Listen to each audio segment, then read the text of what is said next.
भगवान का जब मोहिनी अवतार हुआ तो मोहिनी अवतार के उस स्वरूप के सौंदर्य पर 33 कोटि देवता न्योछावर हो गए। सबके मन में यह भाव आया, ये जो भी प्रकट हुई हैं ये किसी भी प्रकार से हमको हमारी गृहिणी के रूप में प्राप्त हो जाएं। इतने सुंदर ठाकुर जी बनकर के आए। चंद्रमा भी पीछे पीछे चल रहे हैं, शंकर जी भी पीछे पीछे चल रहे हैं, ब्रह्मा जी भी पीछे पीछे दौड़ रहे हैं, वरुण आदि आदि जितने भी देव हैं सब मोहिनी पर ऐसे लट्टू हुए कि एक बार हमको देख बर ले, एक बार केवल हम पर दृष्टिपात कर दे, उसी मात्र से हमारा कल्याण हो जाना है। ऐसा ठाकुर जी का स्वरूप। परंतु उन 33 कोटि देवताओं में एक देव ऐसे हैं जिनका मोहिनी के प्रति ऐसा कोई दुर्भाव नहीं था, और वो देव थे सूर्य। सूर्य ने जब मोहिनी के सौंदर्य को देखा तो उनके मन में भाव आया, इतनी सुंदर, इतनी सुकुमारी, इतनी कोमल, इतनी मधुर। सबको तो लगे हमारी पत्नी बने, लेकिन सूर्य को लगे मेरी बेटी बन जाए, मुझे पुत्री रूप में प्राप्त हो जाए।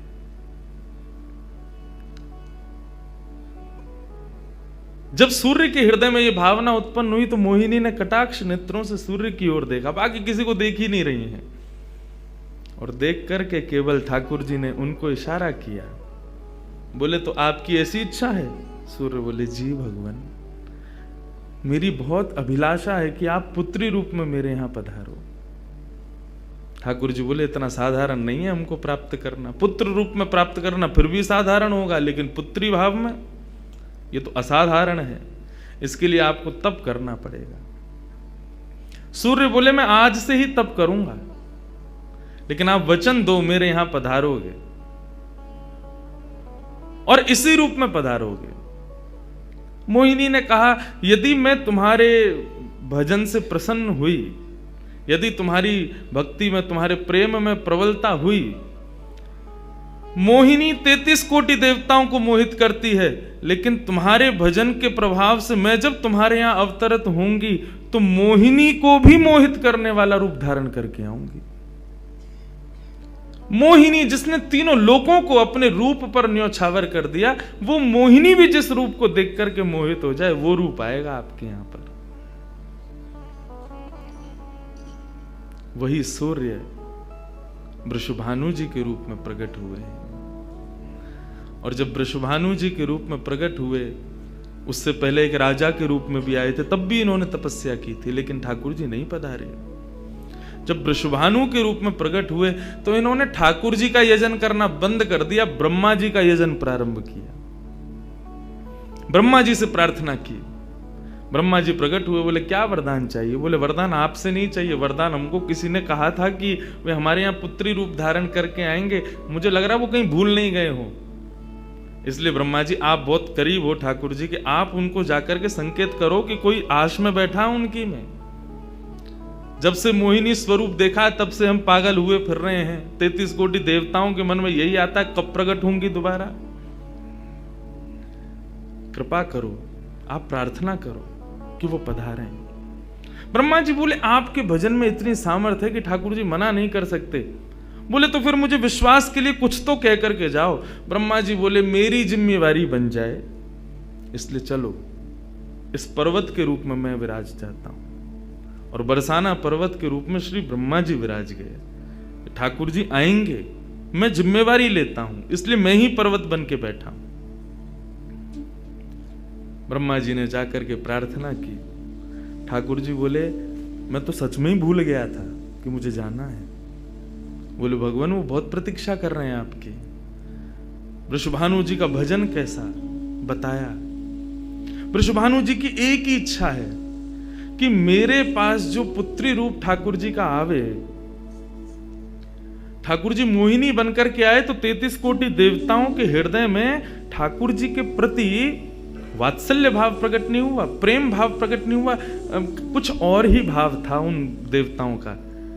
वृषभानु जी कह रहे हैं कि मैं ऐसी पुत्री पाना चाहता हूं जिसको देख करके काम नष्ट हो जाए, काम का भी मर्दन हो जाए, सामने वाले के हृदय में एक दिव्य प्रेम प्रकट हो, निष्काम प्रेम, अनकंडीशनल लव किसे कहते हैं, इसका प्रसाद पूरी दुनिया को देने वाली ऐसी पुत्री मेरे घर पधारे। स्वार्थ सिद्ध प्रेम सब करना जानते हैं, लेकिन निस्वार्थ प्रेम किसे कहते हैं, वो ठाकुर जी का वो शक्ति स्वरूप ही सबको बता सकता है। ब्रह्मा जी की प्रार्थना हुई ठाकुर जी से। ठाकुर जी अपने वैकुंठ में विचरण कर रहे हैं, विचार कर रहे हैं कैसे करूं, नंद यशोदा के यहां भी जाना है, देवकी वसुदेव के यहां भी पुत्र बनना है, पहले से ही 4 मम्मी पापा हैं हमारे, अब ये 2 मम्मी पापा और कैसे बनाऊं, 6 माता पिता। तब ठाकुर जी विचरण कर रहे थे, तभी एक खंभ में मणि, उस मणि में ठाकुर जी ने अपना प्रतिबिंब देखा। ठाकुर जी अपना प्रतिबिंब नहीं देखते, क्यों?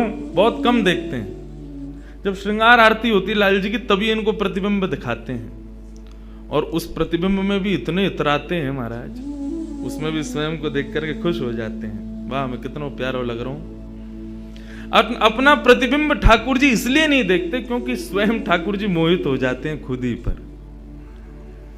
जैसे ही ठाकुर जी ने स्वयं का प्रतिबिंब देखा, प्रतिबिंब देख के आगे बढ़े, लेकिन ठाकुर जी मन में विचार करने लगे, मुझे सबके स्वभाव प्रिय हैं, लेकिन अपना यदि देखूं तो अपना प्रतिबिंब बहुत प्रिय है। जब स्वयं को देखता हूं प्रतिबिंब में तो ऐसा लगता है कि मानो जो सबको मोहित कर रहा है वो स्वयं को जब देखे तो खुद भी मोहित हो रहा है, क्योंकि प्रतिबिंब कभी झूठ नहीं बोलता। प्रतिबिंब का ये स्वभाव है, आप जैसे हो वैसा आपको दिखाता है। ठाकुर जी ने जब प्रतिबिंब देखा, अपने उस प्रतिबिंब स्वरूप को ठाकुर जी ने स्थिर कर दिया, और स्थिर करके अब तो ठाकुर जी लाए महाराज लक्ष्मी जी की पूरी पेटिका लेकर के आए श्रृंगार की, और अपने प्रतिबिंब स्वरूप को ही उन्होंने श्रृंगार करना प्रारंभ किया। किशोरी जी के श्रृंगार का इतना भाव बताते हैं, किशोरी जी की नथ बेसर ऐसी, किशोरी जी के कान के कुंडल ऐसे, किशोरी जी के पांव की महावर ऐसी, क्यों ना हो, क्योंकि श्याम सुंदर ने श्रृंगार किया है। किशोरी जी का जो स्वरूप है वो ठाकुर जी ने उसका श्रृंगार किया है। नारायण बैठे महाराज सिंहासन लगा करके अपने प्रतिबिंब का ही श्रृंगार कर रहे हैं।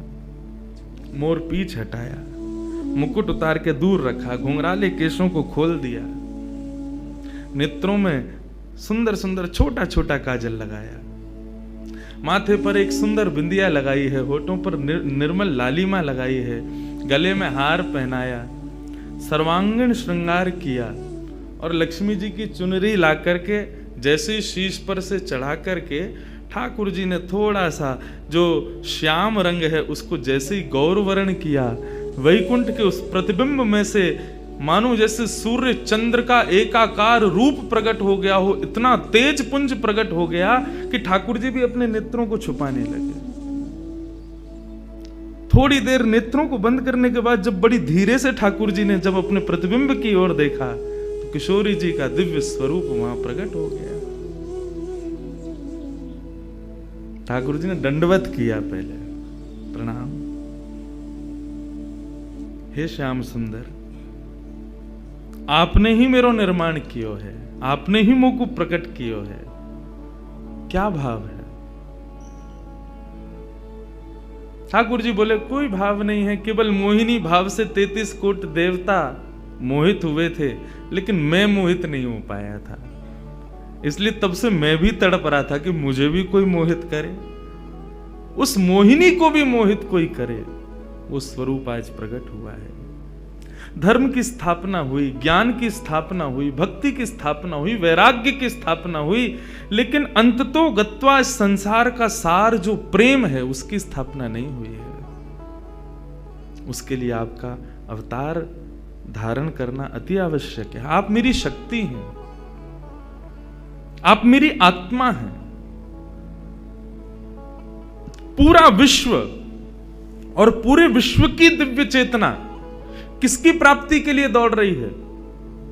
कि आत्मा एक दिन परमात्मा में मिल जाएगी, लेकिन उस परमात्मा में आत्मा जो विद्यमान है वही तो किशोरी जी हैं। उस आत्मा की परमात्मा की जो आत्मा है वही तो श्री राधा जी हैं। लोग उनके रूप को नहीं समझ पाते। आजकल के यंगस्टर्स, आजकल के युवा उनको बहुत विचित्र रूप में दर्शन करते हैं कि कृष्ण राधा कौन है, बोले कि they are just like some love words. ऐसा नहीं है। आप उनको सीमित उस अवस्था में, और माफ कीजिएगा यदि किसी प्रवचनकर्ता की कथा सुनने के बाद भी आप उनको वहीं तक सीमित मान रहे हो ना, दोष आपको नहीं, प्रवचन करने वाले को लगेगा कि तुम किशोरी जी के इसी रूप को स्थापित कर पाए।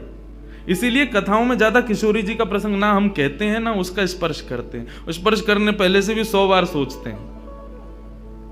यहां आने से पहले भी मुझे कई आचार्यों ने संपर्क किया कि वहां आप किस विषय को लेकर के जाएंगे, आप गर्ग संहिता पर कहेंगे या किशोरी जी के किस भाव को वहां पर प्रस्तुत करने वाले हैं। मैंने कहा देखो, हम बस बोलेंगे जो निकल जाए मुंह से, जिसका जो भाव ठाकुर जी स्वीकार कर लें बस, लेकिन भाव ये रखेंगे ठाकुर जी विराज गए हैं कि कोई अनधिकारी इस भाव को सुनकर के अपने मन में कोई दुर्भाव ना प्रकट करे।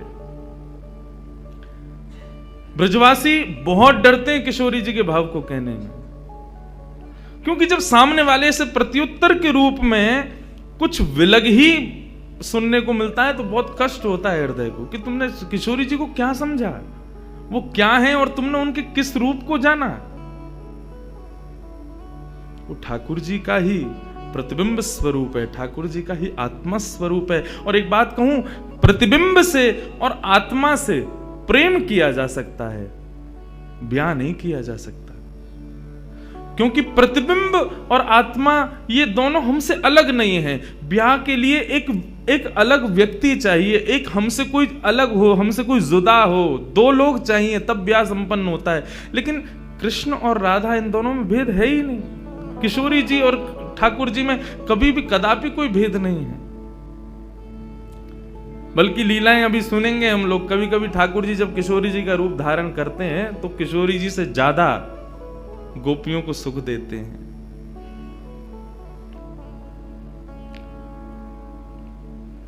ऐसा भाव किशोरी जी से प्रार्थना की ठाकुर जी ने कि आप पधारो और प्रेम की स्थापना के लिए आप भूमंडल पर सूर्य के ही अवतार वृषभानु जी के यहां पर आप अवतरित हो। तब किशोरी जी ठाकुर जी की बात मान करके और वृषभानु और कीर्ति के यहां पर अवतरित होती हैं। किशोरी जी का जब अवतार हुआ, जब अवतरण हुआ, कब हुआ? सुबह के 4:40 पर। ठाकुर जी के जितने भी अवतार हुए या तो दिन में 12 बजे हुए या रात में 12 बजे हुए, लेकिन किशोरी जी का अवतरण भोर में ब्रह्म मुहूर्त में सुबह 4:40 पर हुआ। क्यों? बोले राम कृष्ण आदि जितने भी ठाकुर जी के अवतार हैं राक्षसों के वध के लिए आते हैं, तो या तो सूर्य की तेज ताप में उनका जन्म होता है, मानो वे प्रकाश स्वरूप हैं ऐसा भाव बताते हैं, या रात्रि में 12 बजे होते हैं वो इसलिए होते हैं, वो मानो ऐसा भाव रखते हैं कि चंद्रमा अंधेरे को दूर करता है, वो ज्ञान का प्रकाश है, वो ज्ञान है, उससे अंधेरा दूर होता है। तो ठाकुर जी रात्रि प्रकट होकर के ऐसा भाव रखते हैं कि काले निशा, काला ज्ञान जितना भी है धरती पर, उसको दूर करने के लिए हम पधारे हैं। लेकिन किशोरी जी का जो अवतरण है वो 4:40 ब्रह्म मुहूर्त में होता है, उसका क्या भाव है? बोले 4:40 ब्रह्म मुहूर्त के बाद सूर्य प्रकट होना प्रारंभ होते हैं। मतलब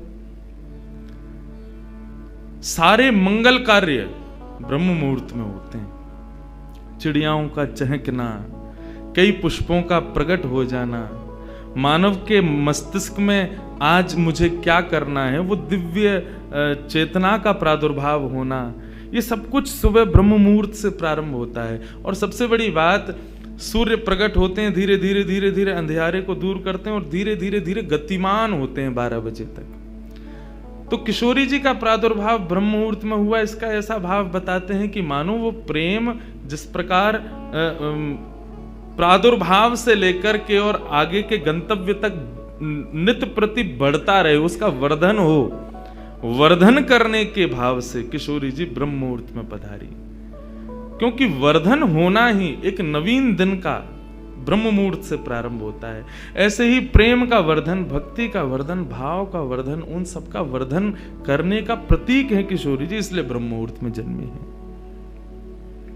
किशोरी जी का प्रादुर्भाव हुआ, पूरे बरसाना में आनंद उत्सव मनाया गया, सब नाच रहे हैं, गा रहे हैं, आनंद मना रहे हैं। नंद बाबा भी आए, यशोदा जी भी आई हैं, उन्होंने भी आकर के वृषभानु जी को बधाई दी है।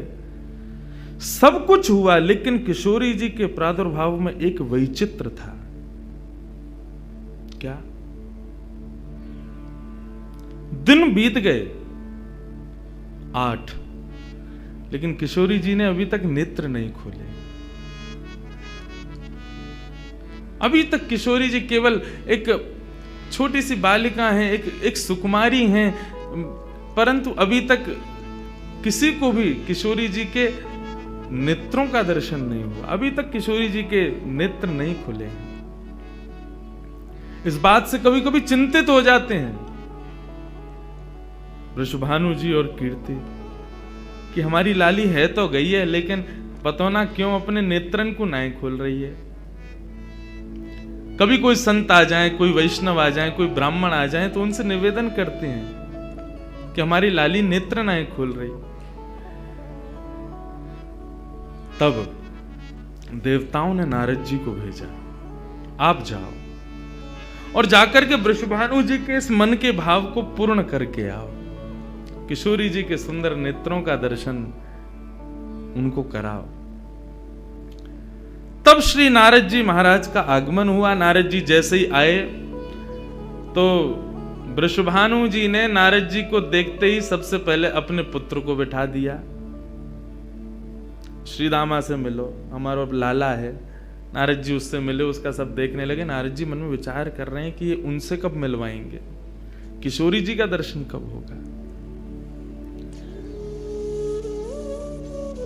2-3 दिन तक नारद जी विचरण करते रहे बरसाने में। वृषभानु जी का मन तो होता है कि मैं इनसे कुछ कहूं, कुछ पूछूं, थोड़ा किशोरी जी के बारे में, अपनी लाली के बारे में न कछु जानूं, लेकिन अभी वो भाव प्रकट नहीं हो रहा है। तब एक दिन एक छोटी सी बरसाने की लाली को जब नारद जी महाराज खिला रहे थे और उससे प्रेम चर्चा कर रहे थे, ये दृश्य जब वृषभानु जी ने देखा, उन्होंने तुरंत नारद जी के चरण पकड़े और कहा, हे भगवान, हमारी एक लाली भई है, बहुत सुंदर है, सुकुमारी है, नन्ही सी है, अभी वाकु देख करके स्पर्श करवे में डर लगे कि कहीं हमारे स्पर्श से कोई कष्ट ना है जाए, या हमारे हम सबन को दर्शन भी ना करा में। लेकिन महात्मन आपसे पूछना चाह मैं, हमारी लाली नेत्र नहीं खोल रही है, कहा भाव है? नारद जी तो तुरंत बोले, अरे तो तुमने इतने दिन से क्यों नहीं बताया? वो तो पहले से ही बैठे थे तैयार कि ये जल्दी बोले तो मैं जाऊं, जाकर के दर्शन करूं। बोले संकोच है रहे हो? बोले संकोच मत करो, अभी लेके चलो। कहां है तुम्हारी लाली, मुंह को बताओ। नारद जी महाराज जा रहे हैं वृषभानु भवन में। एक बेड़ी पार की, दूसरी बेड़ी पार की, तीसरी बेड़ी पार की। जैसे ही भीतर पहुंचे हैं, सुंदर सुगंधी भीतर से प्रकट हो रही है। सामने स्वर्ण जटित एक पालना है, और जैसे उस पालने में जाकर के नारद जी ने दर्शन किया, कमल कली को वृषभानु की लली को रंग, कैसा रंग है? बोले जैसे कमल की कली हो मैं ना, ऐसी श्री वृषभानु नंदिनी है। नारद जी ने जैसे ही उनको दर्शन किए हुए आनंदित है गए, आनंदित है करके प्रणाम करने लगे। वृषभानु जी बोले, हमारी लाली नेत्र नाए खोल रही है, आप कृपा करो ना। नारद जी बोले, एक मंत्र पढ़ना पड़ेगा, कुछ करना पड़ेगा, तंत्र मंत्र करना पड़ेगा, तब आपकी लाली बोलेगी। वृषभानु जी बोले, देख लो, ले संभल के करियो, हमारी लाली बहुत कोमल है, वो ना स्पर्श नहीं करेंगे, दूर बैठ के करेंगे। वृषभानु जी बोले, तो करो। बोले आपको पहले बाहर जानो पड़े, वो एकांत में करेंगे। कीर्ति वृषभानु जी को देखें, बोले लाली को अकेला तो ना छोड़ेंगे? बोले नहीं बाबा, विश्वास पात्र है, हम कर सके। वृषभानु जी और कीर्ति दोनों जैसे ही बाहर पधारे, नारद जी ने गेट बंद कियो, तुरंत चरणन में प्रणाम कियो और प्रणाम करके सीधे सन्मुख बैठे हैं। हे कृष्ण मनोहारिणी जय वृंदावन प्रिया, जय भ्रू मंगल ललिता, जय वेणु रवाकुल, जय कृष्ण मनोहारिणी जय वृंदावन प्रिया, जय भ्रू मंगल ललिता, जय वेणु रवाकुल।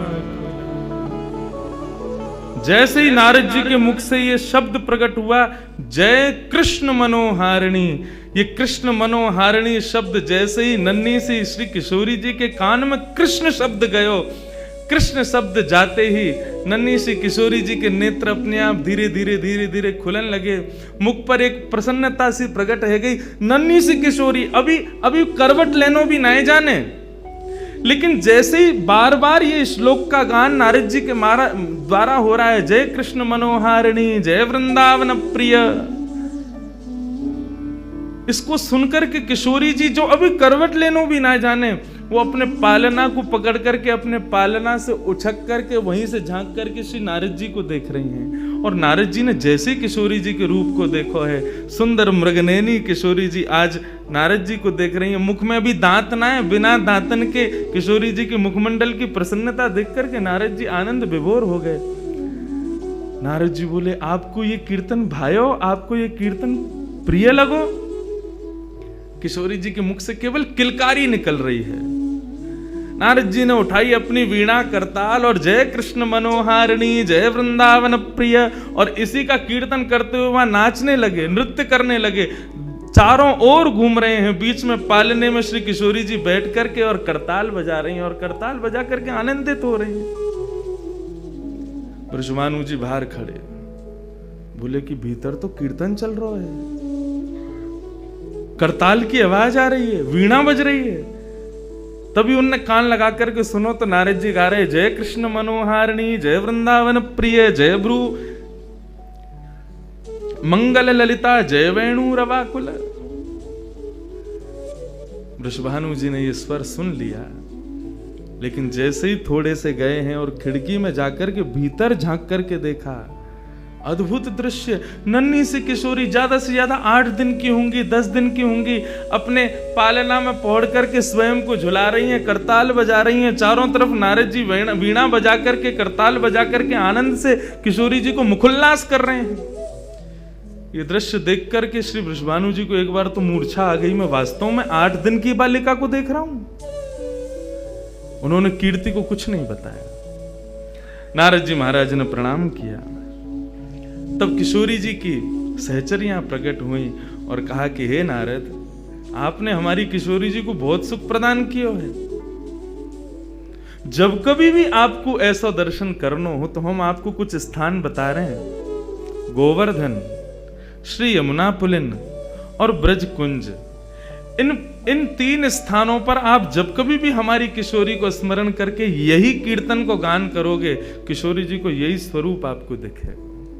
ये हमारा वरदान है आपको, क्योंकि आपने, किशोरी जी कृपामयी तो हैं। लाल जी 10 बार विचार करेंगे कृपा करवे में, किशोरी जी विचार थोड़ी करें, वो तो तुरंत करुणा करें।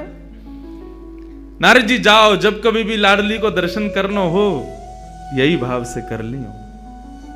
नारद जी महाराज के नेत्र सजल है गए, किशोरी जी के चरणन में बारंबार प्रणाम कियो और प्रणतिपात करते हुए वहां से प्रस्थान कर गए।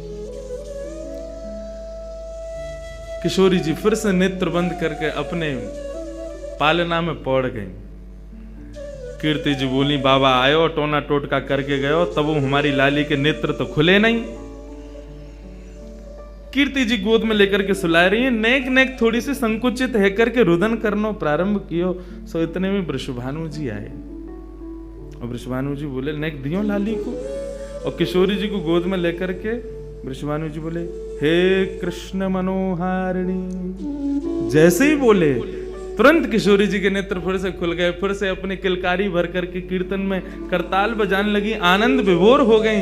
अब तो जैसे ही ये भाव देखो वृषभानु जी ने कीर्ति को सुनायो, कीर्ति भी वही गा रही है, पूरा बरसानो आकर के श्री कृष्ण कीर्तन करने लगो, और बीच में मध्य में बैठ करके किशोरी जी अपनी करताल बजा रही हैं, किलकिल करके हंस रही हैं, इतनी आनंद विभोर रह रही हैं।